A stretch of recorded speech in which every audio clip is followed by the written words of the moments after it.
Now I'm going to take a little bit of a quantitative look at collision theory with the Arrhenius equation. Collision theory tells us that the overall rate of reaction comes from how many successful collisions you have over time. The more successful collisions leads to a faster rate. And so we can break that down into kind of basically three ideas. The rate is going to be based off the total number of collisions. Molecules have to collide in order to react. So then the question is, what ratio of those collisions have the correct orientation? And then what ratio of those collisions have enough energy? So basically total collisions, and then we have these specifications of this idea of what makes a successful collision. It's going to be about that orientational dependence and the energy dependence. So this is our theoretical interpretation of what a rate is made up of, or why and how rates are determined. We can relate that to the experimental description that comes from the rate law. Rate is equal to K times the concentration of A raised to its order, concentration B, whatever the reactants are, raised to their order. And so this theoretical description needs to jive with that rate law, the experimental description. And so we can see that basically this concentration gives us the total number of collisions. That is why we use concentration. That's why we don't use total moles, because if you have a lot of moles, but they're really spread out, then you're not really seeing a lot of collisions. So you have a lot of reactants in a tight space, right? In a small volume, that would lead to high concentrations, lead to high numbers of collisions. So that's what that is. So that means this rate constant needs to have all the information about the idea of successful collisions. So large or high values of K correspond to a high ratio of successful collisions. So all of these ideas, all this concept from collision theory of what makes a reaction or a collision successful leading to a reaction, all is kind of going to be cooked in to that K value. So what I'm going to do is kind of unpack what does that K describe.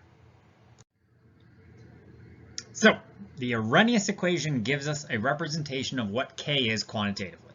We have K is equal to capital A, and then we have the exponential, that's an E raised to the power of negative EA, activation energy, divided by RT. Okay, so this capital A is a new thing. That is the frequency factor. The frequency factor is unique for each given reaction. So if you have a chemical reaction, you have a value for A. That's still just a constant. It's just going to be a number. So then EA, that's the activation energy. So that's the energy of that barrier. What is the energy required to break those bonds, to get to the transition state, get your change. R is the ideal gas constant. 8.314 joules per mole Kelvin is common. You'll note this is the same one we used for the Clausius-Clapeyron equation. It's the same idea, what we're working through. And then T is my temperature in Kelvin that I'm looking at. Beyond just the kind of variable names or the definitions, we're going to talk about what the kind of purpose or interpretation of this equation is. So K, rate constant, is describing the ratio of successful collisions. We can then parse out what it's equal to, being the two requirements for successful collisions. So this A constant, called our frequency factor, just describes orientation dependence. Okay, so this is the idea of, how hard is it for the molecules to collide in such a way as to have the right atoms connect with the right forming bonds. You want to get those atoms to collide the right way, this idea of sterics that we talked about. This is just a constant number, and so the Arrhenius equation still doesn't really explain this number. It's just, or this ratio. It just says there is a number A. Importantly, it doesn't depend on temperature. And one of the reasons why we just kind of punt on it is because it's really hard to control. You can't change your reaction conditions to affect orientational dependence. It's just there.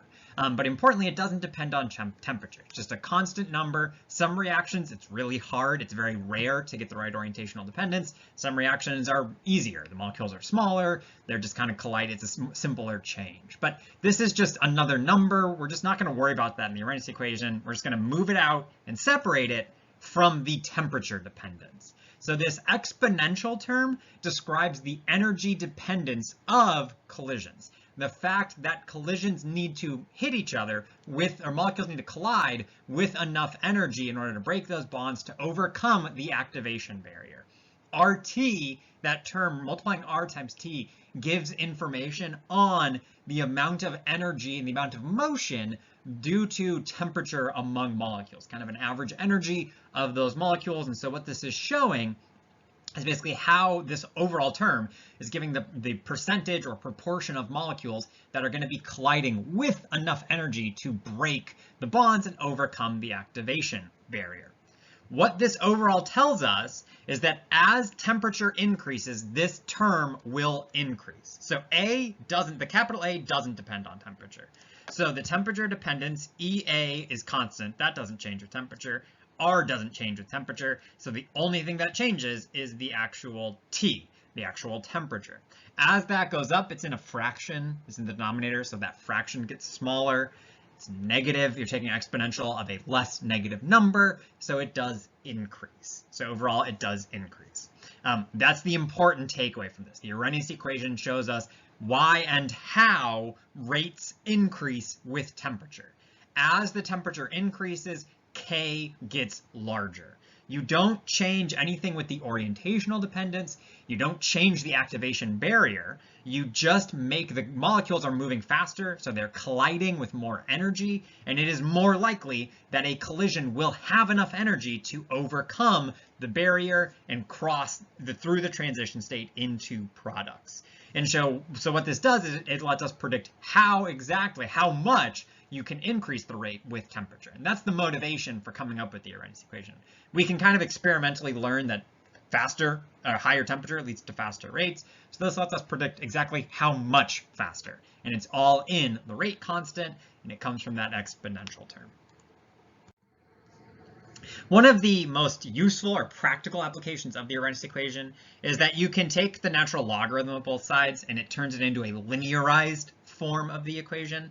And so what we can kind of see is that the ln k is like the y, the ln of a is like your b, that's your intercept, ea divided by r is your m term, your slope, and then the x is 1 over the temperature. And so what we can do with that is basically the intercept, we can figure out a and then the slope would be negative ea over r. And so what you can do is you can create this plot by determining the rate constant k at multiple temperatures. You take the natural log of the rate constant k, you do the inverse of the temperature, you can plot them out, fit a line, and this is experimentally how most activation energies are obtained. It's harder to get A out of this, it's easier to get the slope. The A is a little more testy, but you can get slopes like this and you can figure out activation energies. And this is how we do experiments to determine A. You know, we've looked at previously ways to get rate constants. You can use the initial rate method, you can use your integrated rate laws, you can use half-life. So you do those experiments at multiple temperatures. That lets you determine what the rate constant is at those different temperatures, and then you can figure out the activation energy, which once you know the activation energy, you can then be able to control and predict how you can control the temperature at control the reaction rate at various temperatures using this Arrhenius equation. In terms of applying the Arrhenius equation, once you know the activation energy, it's more common to see the combined Arrhenius equation, which looks like this, which may have a slightly familiar form. And so what this lets us do is look at the temperature dependence of the rate constant. So we use the last form to analyze experimental data to determine activation energy. Once we know the activation energy here, what that lets us do is we can figure out how changing temperature affects rate constant, which means how changing temperature affects the rate of reaction. So if we want to make our reaction faster by changing the temperature, we use this equation to figure out how we need to change our temperature. Or, hey, this temperature is going to get hotter. How much faster is the reaction going to get? Or colder, is my reaction going to slow down? Those sorts of things we can start to figure out. You also notice this looks very similar to the Clausius-Clapeyron equation. That's not accidental. It is because the Clausius-Clapeyron equation is an activated process. You are trying to evaporate. Molecules are going from the liquid into the gas. That's an activated process. There's a barrier to it, similar to the activation barrier for any process. In the case of evaporation, that barrier is the enthalpy of vaporization, so that's why we get the same relationship. Let's apply the Arrhenius equation to make some quantitative predictions about how we can control reaction rate using temperature. If the activation energy of a process is 34.5 kilojoules per mole, at what temperature will the rate be 4 times that at 200 degrees Celsius? This is a very common application. We know where you can control rate using temperature. You're at 200 degrees Celsius. You want the reaction to go 4 times faster. What temperature do you need to raise it to?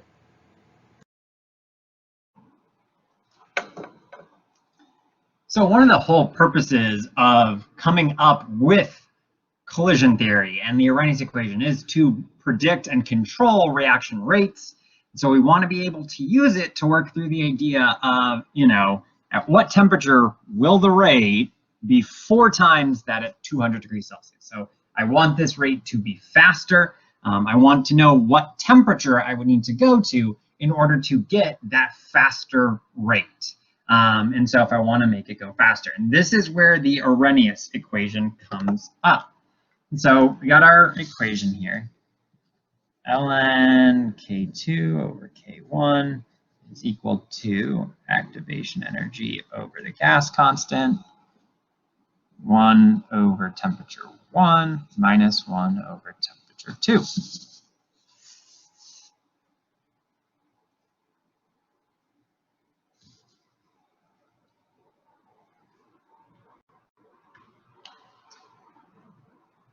And so we know what we want is a temperature. So a temperature will the rate be 4 times faster. So we want that. And so we're given T1, 200 degrees Celsius. R is a gas constant. EA, activation energy, is right there. And so these rate constants right there are the information we're not given. And in general, it's pretty common to not be given them or to even care what they are. Because rate constants are difficult to come from experiments. And you don't necessarily know what they would all be, but we can use this fact that it's 4 times faster. The temperature dependence of rate is all contained within the rate constant, right? If you think about the rate law, you have rate is equal to K times concentrations.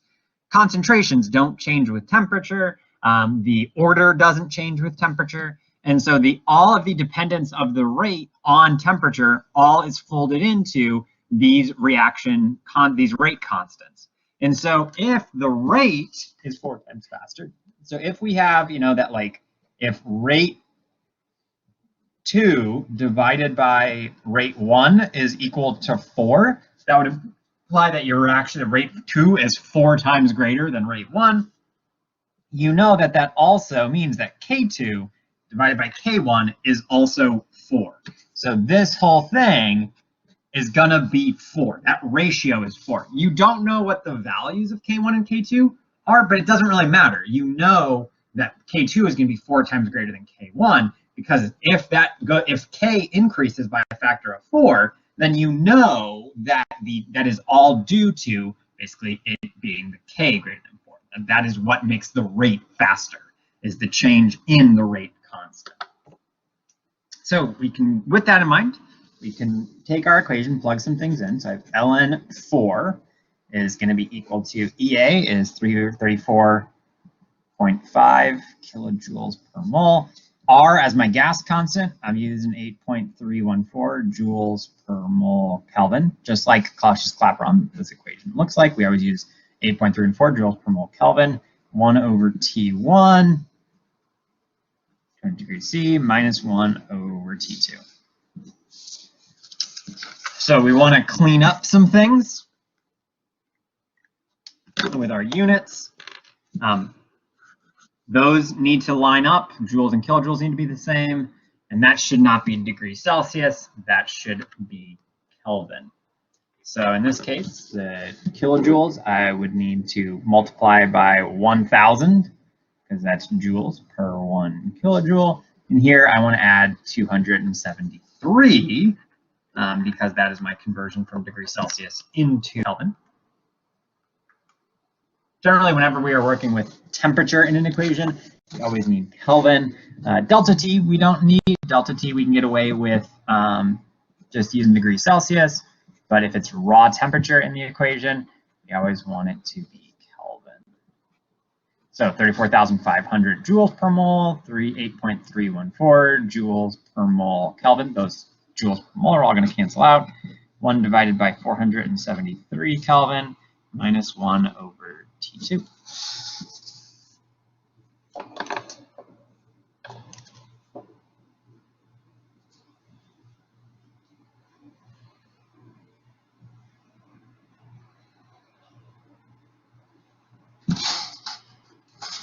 We can work that out a little bit.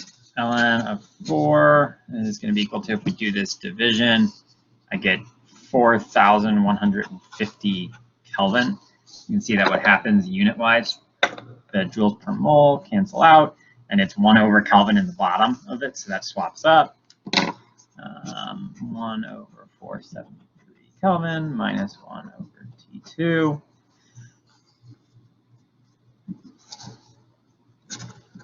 ln 4 divided by 4150 Kelvin is equal to 1 over 473 Kelvin minus 1 over T2. And then what I want to do is basically swap it. So the T2 needs to move over here, subtract out that, write that out.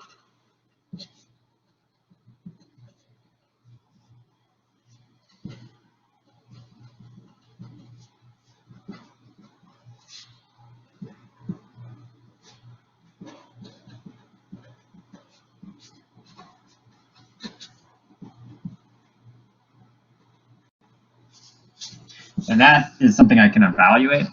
Right? Those are all numbers over here now.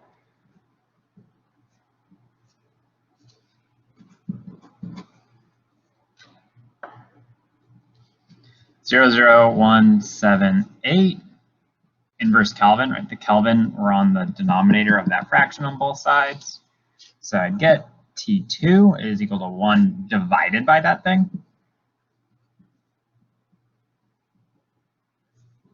Which is going to be equal to 562 Kelvin.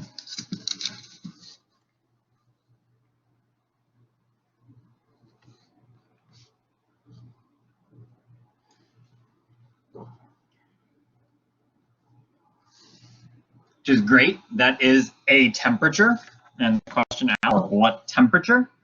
But because it was 4 times the rate at 200 degrees Celsius, the temperature that we're giving, or that we're going to give in our answer, we should probably keep it in Celsius. So that way it's an apples to apples comparison. So 562K minus 273 gives me 289 degrees Celsius.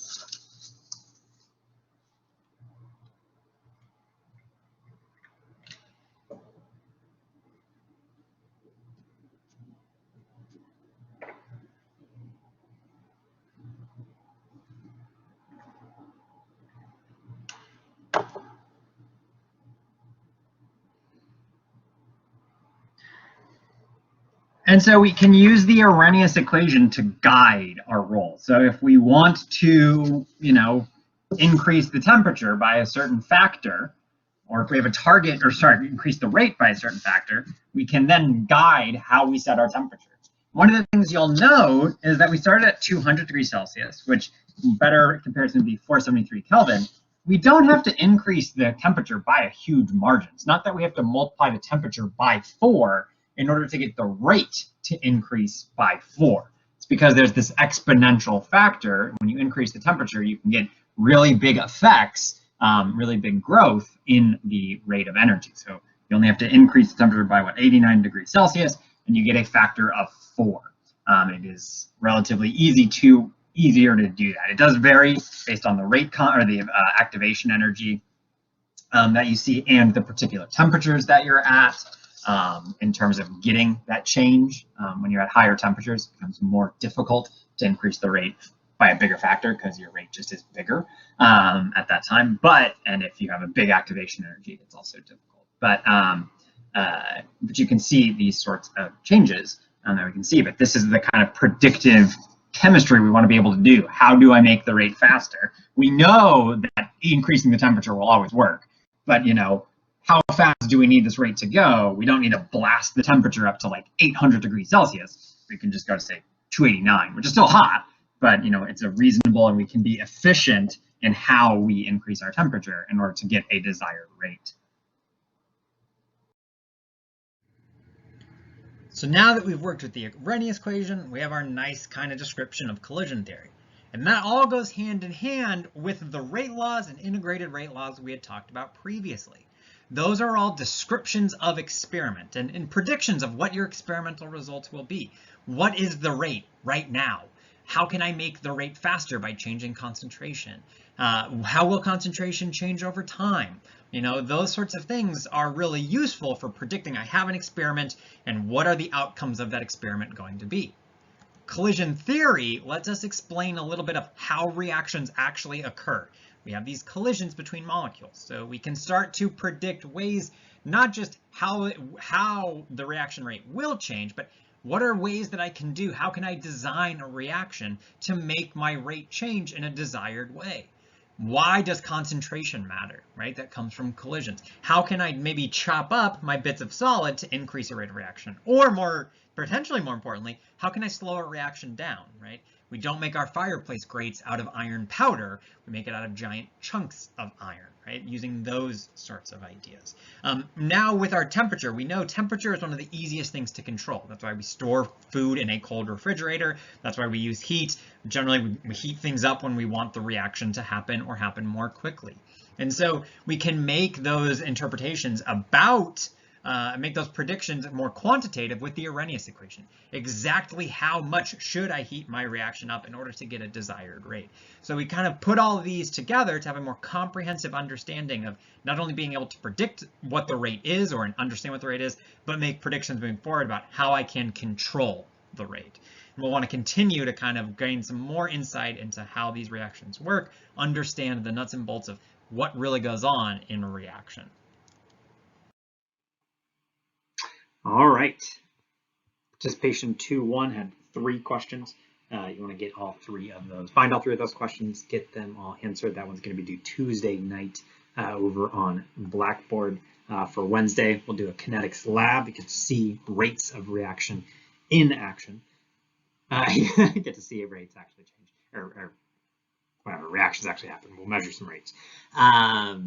And also Wednesday, you'll have the homework about this integrated rate laws, collision theory ideas over there. Second set of videos will have its own participation, weekly homework due Saturday, post-lab due Sunday. If you have any questions about any of this chapter 12 content or anything earlier, chapter 10 or 11, if you want to talk about that for next week's test, please do not hesitate to reach out. Otherwise, keep your eyes out for the solutions to that, and I'll see you in lab and then second set of videos later this week. Bye-bye.